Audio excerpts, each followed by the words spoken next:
Tipalatuti chupupu, titapaloti chupu, titapaloti tititou, titataloti. Pomme d'Api, c'est bon d'être un enfant. La grande histoire de Noël. C'est un podcast proposé par le magazine Pomme d'Api. Chaque jour, jusqu'au 24 décembre, vous découvrirez un nouvel épisode de Milo et la bougie de Noël. Une histoire écrite par Anne Rigaud et lue par Sylvie. Bonjour, je m'appelle Anne. C'est moi qui ai écrit cette grande histoire. Petite, j'aimais beaucoup les histoires de lutins, parce qu'ils étaient petits, comme moi, mais qu'ils faisaient des choses extraordinaires. Depuis, j'ai grandi, mais les petits lutins sont restés mes copains. Aujourd'hui, 1er décembre, le village des Crous. Dans un pays lointain, il existe un tout petit royaume. Et dans ce tout petit royaume vivent les Crous. Oh, comme 3 pommes, les Crous sont des lutins joyeux, des rois de la fête. Aujourd'hui, le plus content d'entre eux, c'est Milo. Il a été choisi par les anciens du village pour aller chercher la grande bougie de Noël chez le magicien Organ. Organ habite à quelques heures de marche du village. Il est le seul à savoir allumer la bougie magique de Noël. Une fois allumée, la bougie brille toute la nuit.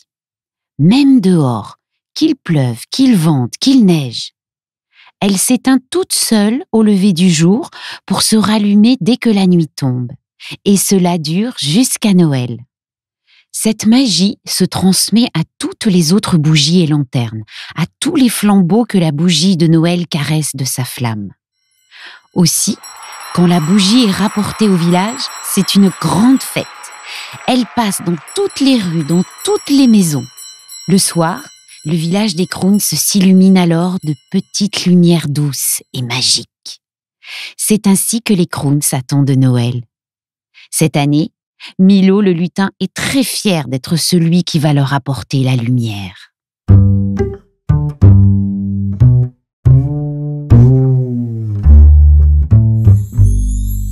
Aujourd'hui, 2 décembre, l'enlèvement d'Organ. Aujourd'hui, c'est un grand jour pour Milo. À califourchon sur son mouton Bertille, il part chercher la grande bougie de Noël chez le magicien Organ. En chemin, Milo et Bertille discutent. Milo est impatient. « Plus vite, Bertille, plus vite, j'ai hâte de revenir avec la bougie magique. » Bertille râle. « Eh oh, je suis un mouton, pas un champion de vitesse. » Bientôt, il ne reste plus qu'un dernier tournant avant d'arriver à la cabane du magicien. Soudain, la terre vibre, le ciel s'obscurcit. Milo entend un bruit terrible. Il lève la tête. C'est un géant. Il est tellement grand qu'il cache la lumière du soleil comme un gros nuage. Dans sa main gigantesque, il tient Organ, le magicien. Milo le reconnaît. Le géant qui n'a pas vu le lutin s'éloigne. Son pas lourd fait tout trembler autour de lui. Bong, bong. Impuissant, Milo le regarde partir. Il n'a rien pu faire. Il saute du dos de Bertille et il se précipite sur le chemin. La cabane d'Organ n'est plus qu'un tas de planches. Aidé de son fidèle mouton, le lutin fouille partout. Mais il n'y a aucune trace de la bougie de Noël. Que va devenir Organ ? S'inquiète Milo. C'est alors qu'une petite voix s'élève. J'ai tout vu, moi, je peux vous raconter. Et d'un sapin voisin surgit un écureuil roux tout tremblant. En quelques bonds, il vient se blottir dans les bras du lutin. Aujourd'hui, 3 décembre. Le géant de la montagne. Milo et son fidèle mouton Bertille n'ont pas pu sauver le magicien Organ qui s'est fait enlever par un géant. Un petit écureuil leur raconte ce qui est arrivé. Je m'appelle Croc-Croc. J'étais dans ce grand sapin quand j'ai vu arriver le géant de la montagne. D'un pas, il a franchi la colline, il a soulevé le toit de la cabane, il a saisi le magicien, puis il a mis toutes ses affaires dans un sac et il est reparti comme il était venu. Milo ne comprend pas. On lui a toujours dit que le géant de la montagne était un gentil géant. Et c'est la première fois qu'il vient jusqu'au pays des Crouns. Milo réfléchit. Pourquoi un gentil géant viendrait-il enlever le magicien Organ et voler la grande bougie de Noël? Milo a très peur maintenant. Il pousse un gros soupir. Je vais devoir annoncer la terrible nouvelle au village. D'une petite voix, Croc-Croc demande « Je peux venir avec vous ?» Bien sûr, répond Milo. Rassuré, l'écureuil grimpe alors sur l'épaule du lutin. Bertille vient aussi se frotter contre Milo. C'est un mouton râleur, mais c'est surtout l'ami de Milo. Il lui glisse à l'oreille. Tu sais, hein, même un lutin très très fort n'aurait rien pu faire contre le géant.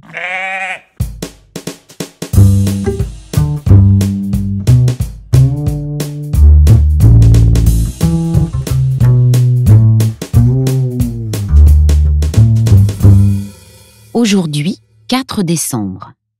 La mission de Milo. Au royaume des Crouns, le soir, il fait désormais nuit noire. Aucune lumière ne brille dans le village. Milo est rentré sans la bougie de Noël et il a raconté l'enlèvement d'Organ par le géant. Les préparatifs de Noël ont donc été stoppés. Les lutins, d'habitude si joyeux, sont tristes. Dans la maison du chef des Crouns, une carte a été accrochée. Milo écoute un peu intimidé un vieux lutin explorateur.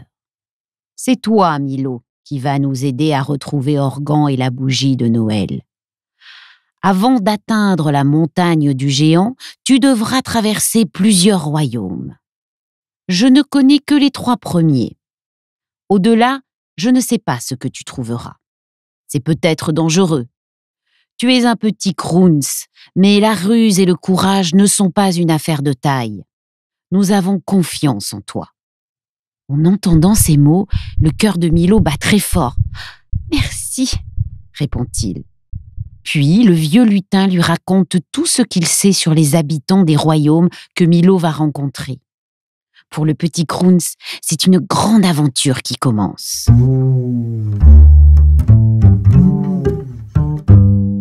Aujourd'hui, 5 décembre.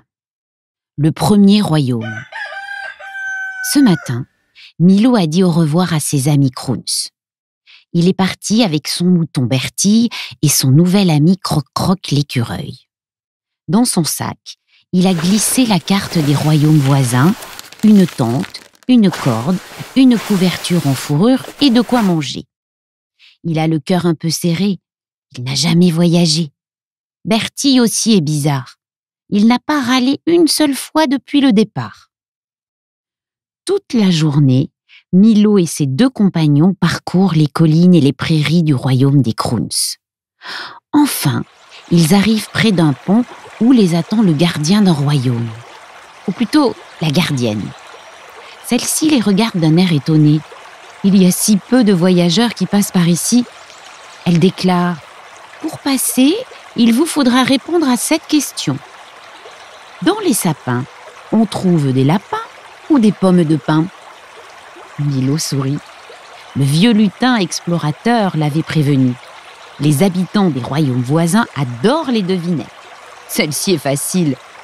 Milo répond en riant. « Des pommes de pin !» La gardienne s'écarte alors pour les laisser passer.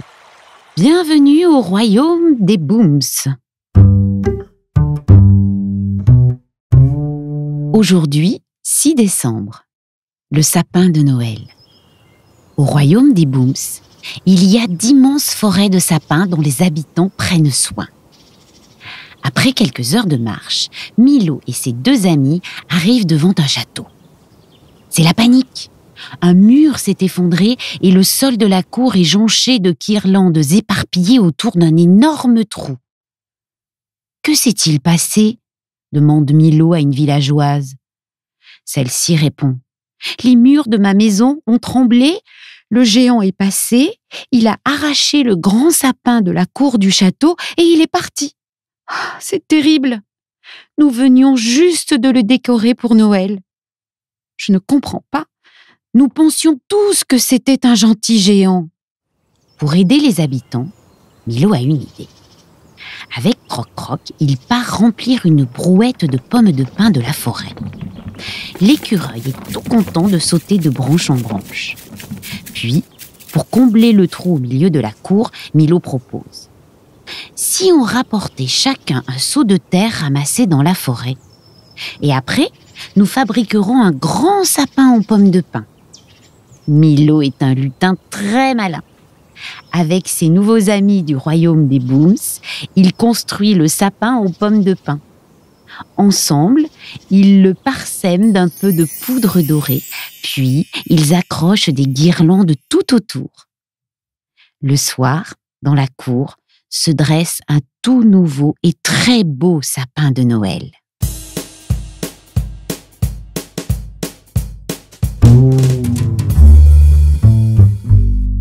Aujourd'hui, 7 décembre, le 2e royaume.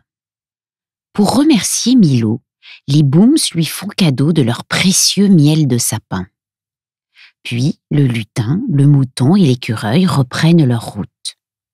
Ils traversent une vaste forêt. Dans chaque clairière, il y a des ruches et aussi des maisons où les 3 amis s'arrêtent parfois pour se reposer, manger et discuter. Milo est content de découvrir un autre royaume et de rencontrer ses habitants. Et les Booms se disent aussi qu'aller faire un tour un jour chez les Croons, ce serait une chouette idée. Mais pour l'instant, Milo n'a qu'une idée en tête: retrouver le magicien Organ et la bougie magique. Les lumières de Noël et les fêtes de son village lui manquent. Après plusieurs heures de marche, les 3 compagnons doivent s'arrêter net, devant un pont gardé par un cuisinier. En les voyant arriver, celui-ci fronce les sourcils et dit sèchement: « On ne passe pas. Répondez d'abord à ma devinette. Qui est le plus fort? Celui qui arrive à manger un gros gâteau tout seul ou celui qui le fait goûter aux autres ?» Milo hésite. Bertille marmonne: « Moi, s'il est bon, j'en goûterai bien un peu. » Alors Milo sourit et déclare: « Celui qui le mange avec ses amis. » Le gardien soulève sa toque et il s'incline devant eux en annonçant: « Bienvenue au royaume des Miams. »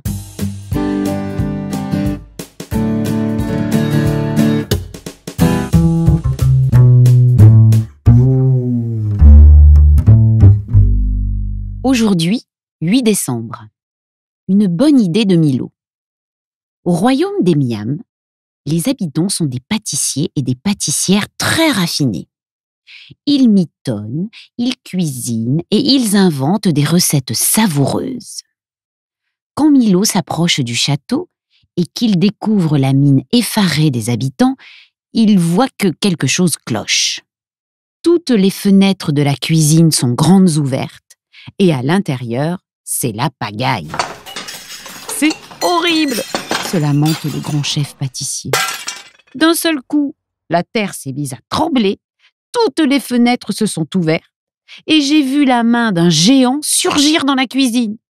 Il a pris le sucre, la vanille et toutes mes réserves de chocolat. Et le géant est reparti aussi vite qu'il était venu. Comment vais-je faire ma bûche de Noël maintenant ? Milo est embêté. Il commence à ramasser les casseroles et les couverts tombés par terre. Il pense aussi aux cadeaux que lui ont fait les Booms. Un pot de miel de sapin à la saveur très particulière. Le chef pâtissier ne connaît pas ce miel. Il n'a même jamais rencontré les habitants du royaume voisin. Du bout des lèvres, il goûte une petite cuillerée de miel.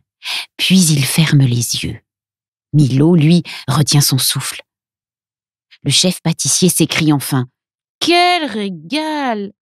C'est décidé, cette année, ma bûche aura le goût d'une forêt de sapins. » Et tout heureux, il ajoute: « Merci de m'avoir fait découvrir ce miel si délicieux. Je vais vite aller rendre visite à mes voisins les Booms. »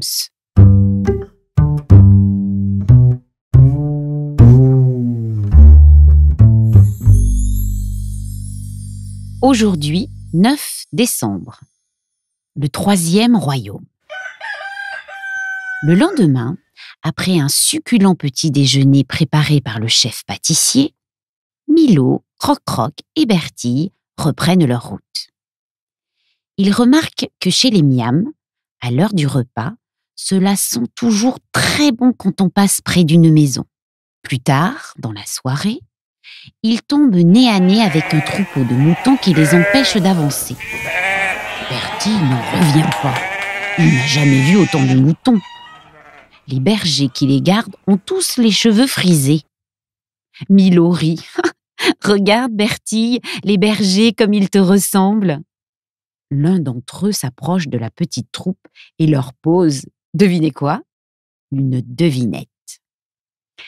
Qu'est-ce qui est le plus doux? La laine des moutons ou le chant des bergers? Les 3 amis se regardent et ouvrent de grands yeux. L'écureuil saute sur l'épaule de Milo et lui dit « Ils ont l'air gentils. Aie confiance, Milo. Réponds ce que tu penses, ce n'est pas grave si tu te trompes. » Milo réfléchit. Il n'a jamais entendu le chant des bergers, mais la laine de Bertille est un peu râpeuse. Milo prend une grande respiration et déclare « Le chant des bergers !» Le berger se met alors à chanter d'une belle voix douce « Bienvenue au royaume des tralala !» Et les moutons s'écartent pour les laisser passer. Aujourd'hui, 10 décembre. Eh bien, dansons maintenant. Au royaume des tralala, les bergers et les bergères chantent toute la journée. Mais ce jour-là, quand Milo arrive dans le village des tralala, c'est le silence qui l'accueille. Ici aussi, le géant de la montagne est passé. Il s'est arrêté devant la grange, près de la bergerie, et il a soulevé le toit pour prendre toutes les pelotes de laine qui servent aux tralala pour tricoter leurs chaussettes, leurs pulls et leurs couvertures. Les habitants sont inquiets. Sans la laine de leurs moutons, comment vont-ils se protéger du froid et du vent glacial qui souffle l'hiver dans leur royaume? Milo aimerait les aider, mais il est fatigué. Il pense à son village et à la bougie de Noël. Chez lui aussi, parfois, il fait froid. Et que font les Croones quand ils ont froid? Ils dansent. Mais oui, la voilà la bonne idée, s'exclame tout haut le lutin à nouveau en pleine forme. Et toute la soirée, Milo apprend aux bergers et aux bergères les danses les plus entraînantes de son royaume. Un pas de côté, 3 pas en avant, un pas de l'autre côté et hop, hop, hop, tout le monde danse en chantant. Rien de tel pour se réchauffer avant d'aller se coucher au milieu des moutons.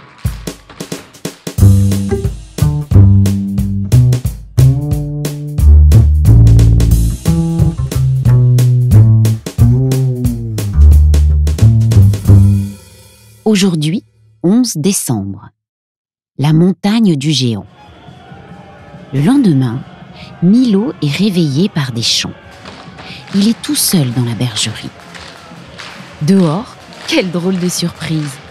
Des bergers et des bergères dansent encore la farandole. Et au milieu du troupeau, Milo voit Bertille avec Croc-Croc sur son dos. Le lutin se faufile vite entre les moutons pour retrouver ses amis. « Bertille, Croc-Croc, venez !» appelle Milo. « Il faut reprendre la route. » Mais Bertille n'est pas d'accord. « Restons encore un peu, je n'ai pas très envie de quitter mes nouveaux amis, on s'amuse bien ici. » Le lutin sent monter en lui de la colère, une grosse colère. « On n'a pas le temps, Bertille !» s'énerve Milo. « On a perdu la bougie de Noël et le magicien Organ est prisonnier du géant de la montagne. » Bertille baisse la tête un peu honteux.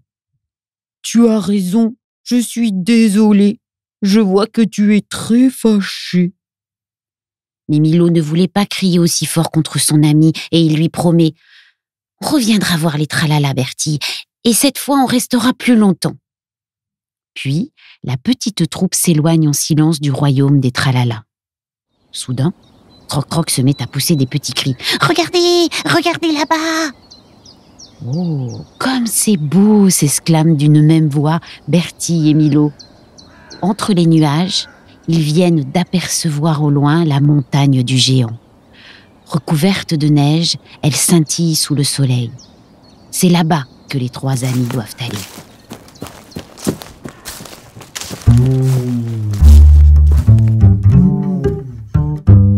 Aujourd'hui, 12 décembre. Mauvaise rencontre.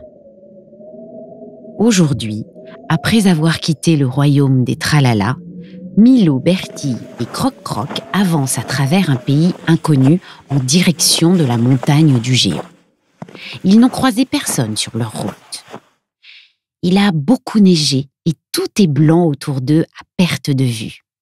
C'est une atmosphère étrange, silencieuse. Calme. Bien trop calme.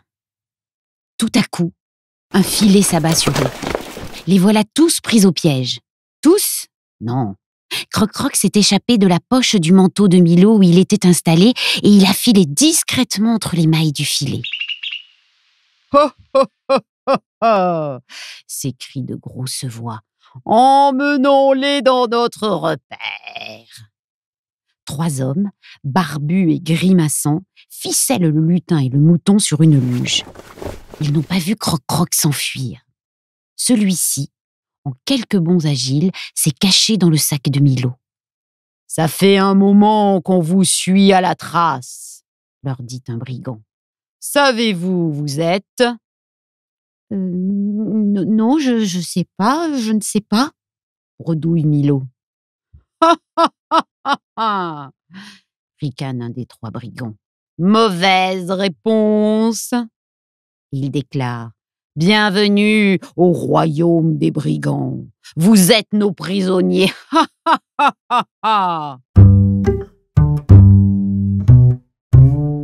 Aujourd'hui, 13 décembre.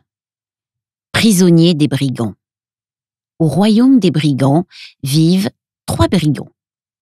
Ce sont de drôles de brigands. S'ils s'emparent des quelques voyageurs qui s'égarent dans leur royaume, c'est parce qu'ils s'ennuient. Milo l'a très vite compris. Aucun d'eux n'a touché à ses affaires pour les voler. Mais tous les 3 le bombardent de questions sur son voyage. Eux non plus ne connaissent pas les royaumes voisins. Alors, le lutin raconte. Il aime ça. Et les brigands écoutent. Ils adorent ça. Quand le soir tombe, Milo est toujours en train de raconter ses aventures. Mais le lutin est malin.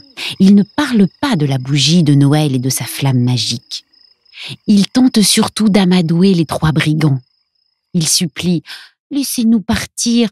Je vous promets qu'à mon retour, je vous inviterai tous pour faire la fête dans notre village. » Pas question de vous libérer, répond un des brigands.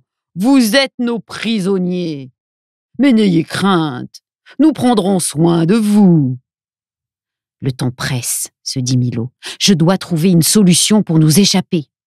Son seul espoir, c'est Croc-Croc. Par chance, les brigands n'ont pas remarqué l'écureuil caché dans le sac.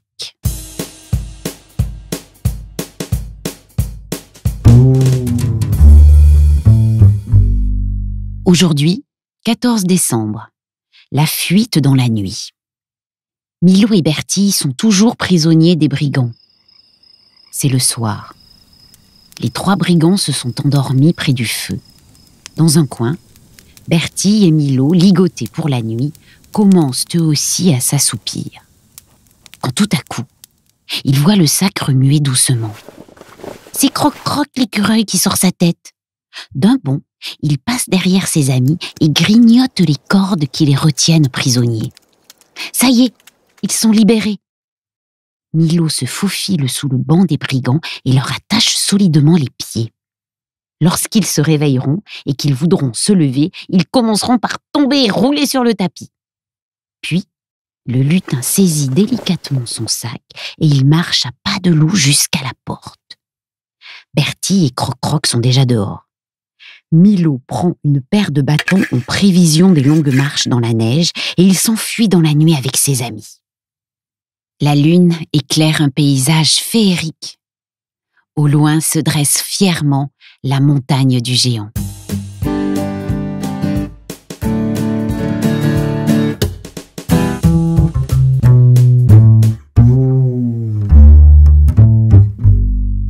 Aujourd'hui, 15 décembre. Sous la neige. Milo le lutin, Bertille le mouton et Croc-Croc l'écureuil se sont échappés du repère des brigands. Au lever du jour, la neige s'est mise à tomber, mais les trois amis continuent d'avancer pour s'éloigner des brigands le plus vite possible. Les flocons qui tombent forment un rideau blanc et épais autour d'eux. La petite troupe ne distingue plus le chemin. Soudain, zip! Bertille et Croc-Croc glissent. Milo glisse aussi et ils tombent tous les trois dans un trou. Ouf, ça va les amis ? Demande le lutin en se relevant, aussi blanc qu'un bonhomme de neige. Bertille râle, mais juste un peu. Après une belle galipette, Croc-Croc s'époussette le museau avec sa queue. Tout va bien. Mais quand ils essaient de grimper, la pente est trop raide et quand ils avancent, ils se cognent contre un mur de neige. Il neige trop, on ne voit plus rien. Ils sont coincés. Milo est découragé. Il va devoir planter sa tente en pleine neige pour la nuit. La flamme magique de la bougie de Noël lui aurait été bien utile. Heureusement, il sait qu'il dormira au chaud contre Bertille et Croc-Croc.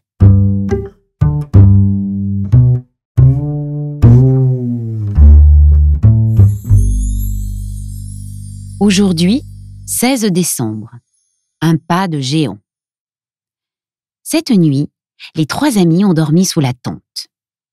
Au petit matin, la neige s'est arrêtée de tomber. Milo regarde autour de lui. Il constate qu'ils sont tombés dans un énorme trou, d'une forme curieuse, à la fois longue et arrondie, comme une immense trace de pas, un pas de géant. Le géant de la montagne est passé par là.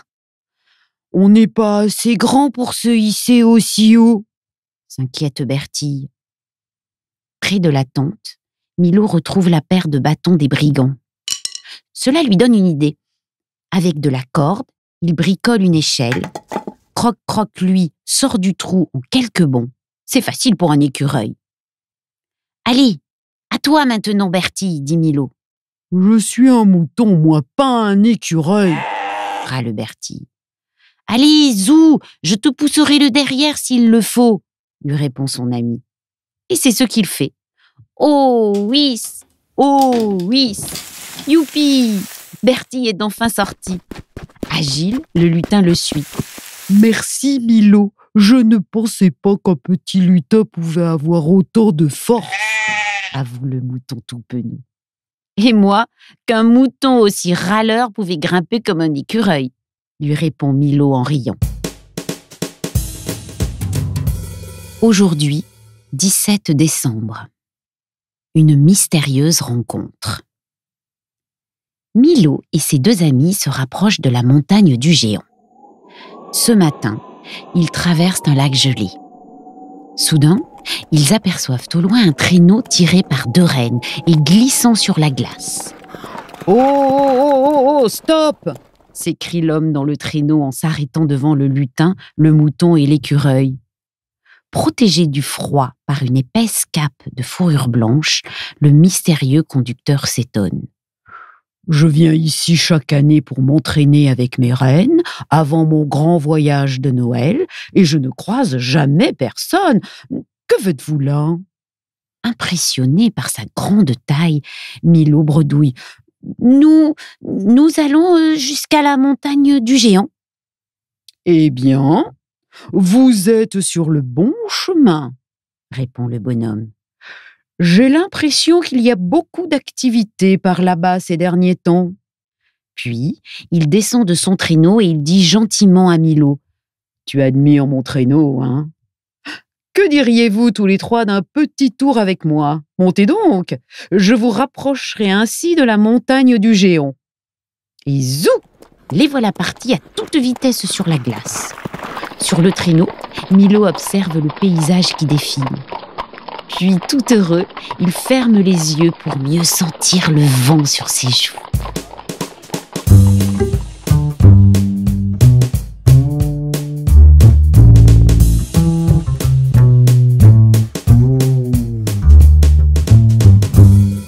Aujourd'hui, 18 décembre. Luna. Les 3 amis poursuivent leur route à travers la forêt. Ils débouchent bientôt sur une grande clairière avec une maison de bois au milieu. De la fumée sort par la cheminée. Le cœur de Milo bondit. Il y a quelqu'un. Mais quand Milo frappe à la porte, personne ne répond. Il ouvre doucement et il aperçoit une petite fille en pleurs, recroquevillée dans un fauteuil. Elle a les cheveux bleus et de très grands yeux en forme d'amande. Le lutin est tout intimidé. Il s'assoit près d'elle et cherche à la consoler. « Bonjour, je m'appelle Milo. Que fais-tu ici toute seule ?» Peu à peu, la fillette se calme et elle raconte. « Aujourd'hui, je suis allée chercher des fleurs des neiges avec ma maman près de la montagne du géant. Je me suis un peu éloignée. Soudain, la terre a tremblé. De loin, j'ai vu le géant sortir de la montagne d'un pas décidé.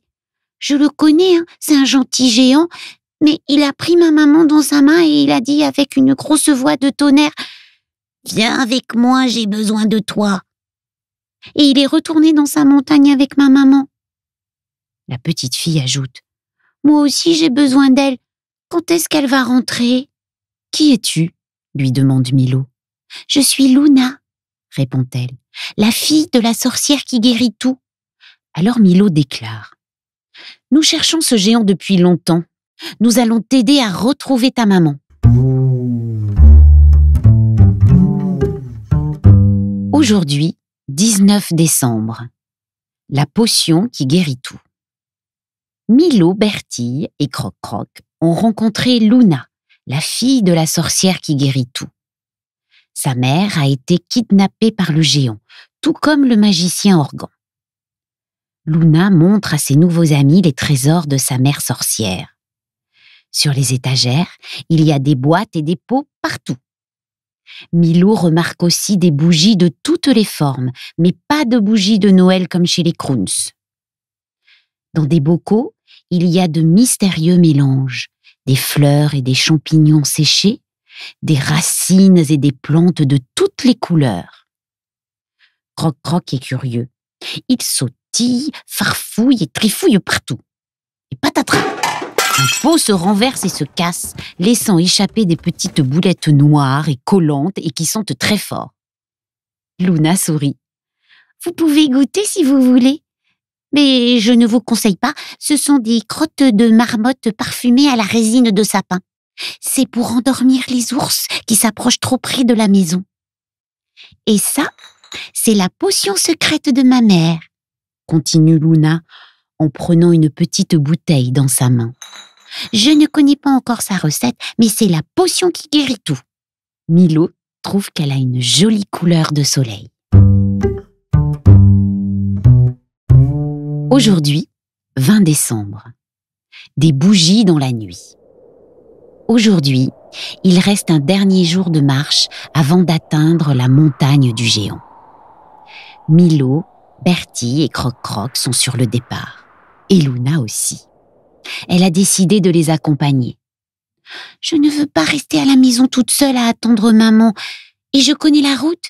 J'ai aussi emporté un peu de potion qui guérit tout.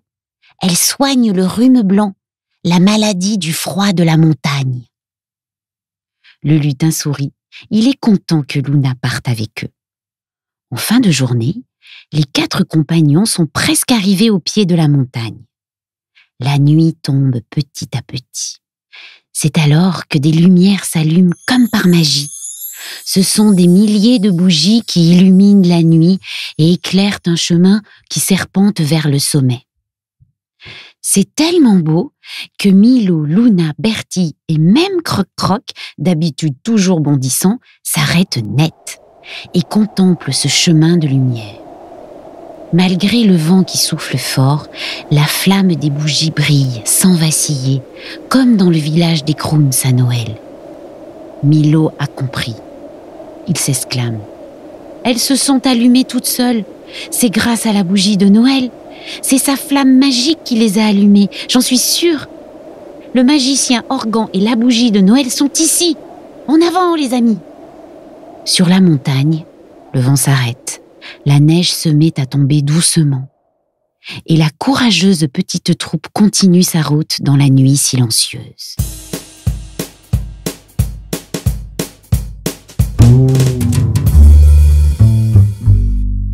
Aujourd'hui, 21 décembre. Une grotte dans la montagne. Milo, Bertie et Croc-Croc sont bientôt arrivés au bout de leur voyage. Luna, la fille de la sorcière qui guérit tout, les accompagne. Ils ont dormi à l'entrée d'une grotte et c'est le froid qui les réveille au petit matin. Même Bertie frissonne malgré son épaisse toison de mouton. Après une bonne tartine de miel de sapin du pays des Booms, Luna se lève et désigne le fond de la grotte. « C'est par là. Je n'y suis jamais allée, mais je sais que le géant habite là. » Milo prend la tête du groupe et avance à petits pas. Soudain, une voix profonde et grave s'élève. « Qui ose me réveiller en pleine journée ?» Une énorme chouette sort de l'ombre et leur barre la route en ouvrant grand ses ailes. Le lutin n'a pas peur. Si près du but, il est déterminé et il s'avance courageusement vers elle. La chouette s'adresse à Milo en lui posant elle aussi une devinette. « Quel est le contraire de la nuit ?»« Le jour !» répond aussitôt Milo. « Mais encore !» continue la chouette. Le lutin réfléchit. « La lumière !» s'écrie Luna. La chouette s'écarte et leur dit doucement. « Bienvenue au royaume du géant !» Derrière la gardienne de la grotte, les 4 amis découvrent alors 2 rangées de bougies allumées qui les conduisent au cœur de la montagne.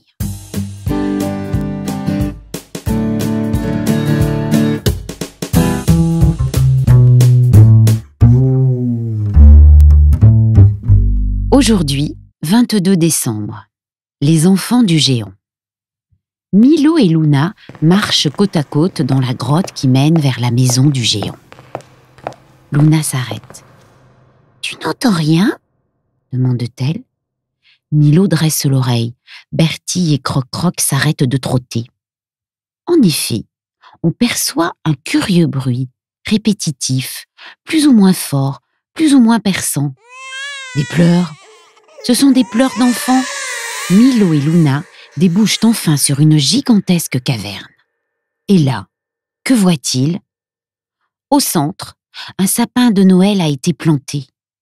Des sacs de nourriture sont disposés sur une immense table où trône la bougie de Noël.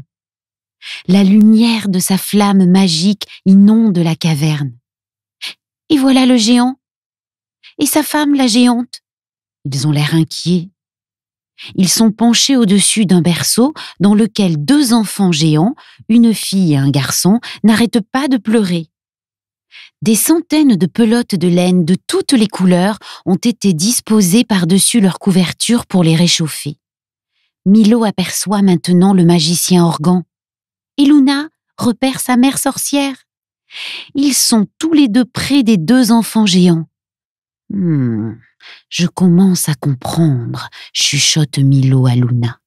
Le géant a besoin d'aide. Allons voir.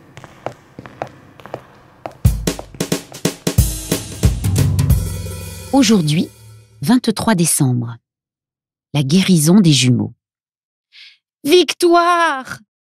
La petite troupe conduite par Milo a retrouvé la maman de Luna et le magicien Organ. Mais Milo découvre aussi que le géant de la montagne a 2 bébés jumeaux qui semblent très malades. Ils sont tout blancs et tremblotants. Luna saute dans les bras de sa mère. La géante lui sourit tristement. « Je suis désolée, petite fille, de t'avoir enlevé ta maman. Je pensais qu'elle pouvait guérir nos enfants avec des paroles magiques. Mais non, nous ne savons plus quoi faire. » La sorcière lève la tête vers la géante. « Écoutez-moi, je vous ai déjà expliqué. Vos enfants ont attrapé le rhume blanc, la maladie du froid de la montagne. Pour les guérir, j'ai besoin de ma potion qui guérit tout. Laissez-moi partir pour aller la chercher, je vous promets que je reviendrai. » J'ai ce qu'il faut !» s'écrie Luna, brandissant un flacon. « J'ai la potion qui guérit tout !»« Ah, bravo, ma fille !» applaudit la mère de Luna. Elle prend le flacon et avec l'aide d'Orgon, elle dépose une goutte de potion sur les lèvres de chaque petit géant. Puis elle se met à chanter dans une langue inconnue au son très doux qui touche le cœur de Milo. « C'est joli. C'est une formule magique ?» demande Milo. Luna ne dit rien. Elle reconnaît la berceuse que sa mère lui chante parfois, les soirs un peu trop noirs, quand elle n'arrive pas à s'endormir. Une berceuse qui vient du pays lointain où a grandi sa maman. Dans la grotte, les deux petits géants se sont calmés. Leurs visages reprennent des couleurs. Puis, ils ferment leurs yeux et ils s'endorment.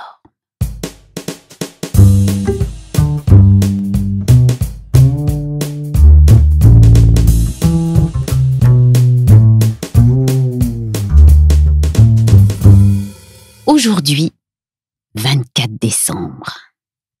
Un Noël géant. Les jumeaux sont guéris. Les parents géants sont soulagés. Mais le papa géant est très embêté car il se souvient de tous les dégâts qu'il a causés. Il explique. Au début, pour calmer mes enfants qui pleuraient, j'ai voulu vite leur préparer un très beau Noël avec de la lumière, un beau sapin et des gâteaux. Mais ils n'ont pas arrêté de tousser et de pleurer. J'ai essayé ensuite de les réchauffer avec de la laine, mais rien à faire. J'ai alors compris qu'ils étaient très malades. Le géant se penche vers Milo et Luna. Je suis désolée. Que puis-je faire pour réparer tout le mal que j'ai fait ? Milo n'hésite pas longtemps. Il vient de vivre une aventure incroyable en traversant des royaumes magnifiques où il a fait de très belles rencontres. Le lutin propose « Et si cette année, vous nous invitiez tous chez vous pour fêter Noël ? Tous ensemble, on peut vous préparer vite un Noël géant !» Dans la caverne, on entend alors un gros rire de tonnerre et les petits rires de gros lots de Luna et Milo. Les deux géants, avec Milo et ses amis dans leurs bras, vont chercher en quelques pas les habitants de tous les royaumes. Les Crunts, les Booms, les Miams et les Tralala. Et même les brigands qui avaient peur de s'ennuyer à Noël. Très vite, c'est la fête dans la montagne. Tard dans la nuit, le chef des Crunts et le magicien Orgon prennent Milo à part. Le chef dit à Milo « Je suis très fier de toi, Milo. Désormais, chaque année, nous partagerons la lumière de Noël avec tous les royaumes voisins. » Et le magicien Orgon ajoute « Je vais aussi te confier la phrase magique qui allume la bougie de Noël. C'est un secret que tu seras le seul à connaître. » Curieux, Bertie et Croc-Croc s'approchent. Ils tendent l'oreille. Mais impossible d'entendre, sauf peut-être les mots de la fin. Ensemble, Noël merveilleux. Voilà, l'histoire est terminée. Je suis Anne, c'est moi qui l'ai écrite. Et j'espère que vous avez fait un beau voyage avec Milo et ses amis. Et maintenant, je vous souhaite un très beau et un très joyeux Noël. Merci d'avoir écouté cet épisode de Milo et la bougie de Noël. Cette histoire vous est proposée par le magazine Pomme d'Api. Une histoire que vous pouvez découvrir dans le numéro de décembre 2021.